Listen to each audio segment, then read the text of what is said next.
bringing Israel to the world. This is IBN News. With News of Israel, I'm Susan Michaels. More protests around Israel Tuesday evening following the funeral of the Ethiopian-Israeli teen Solomon Tika, who was shot and killed Sunday by an off-duty policeman in a Haifa suburb. Dozens were injured in the protests, including more than 100 police officers.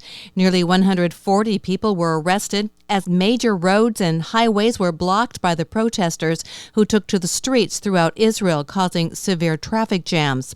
Protesters smashed car windows and set cars on fire, including police cars. Prime Minister Benjamin Netanyahu responded by saying, "We know there are problems that need solving and we need to work hard to solve them. We are a country with a rule of law. I ask you, let us solve problems together while respecting the law."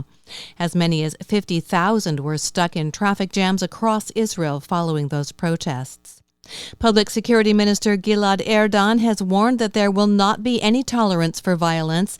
Anarchy is not acceptable, and causing injuries and damage to property will not be tolerated at all.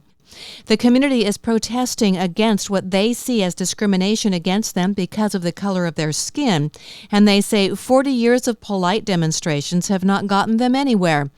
Erdogan said Israel police have made great strides in correcting excessive policing against the Ethiopian community, with a significant drop in arrests.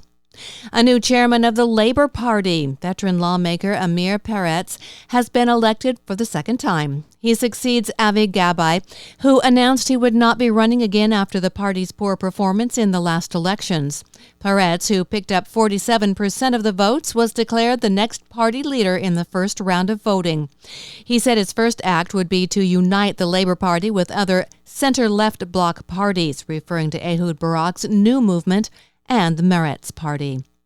And rocket alert sirens were triggered in a number of Israeli communities along the border with Gaza as Palestinian militants fired rockets into the Mediterranean Sea early on Wednesday.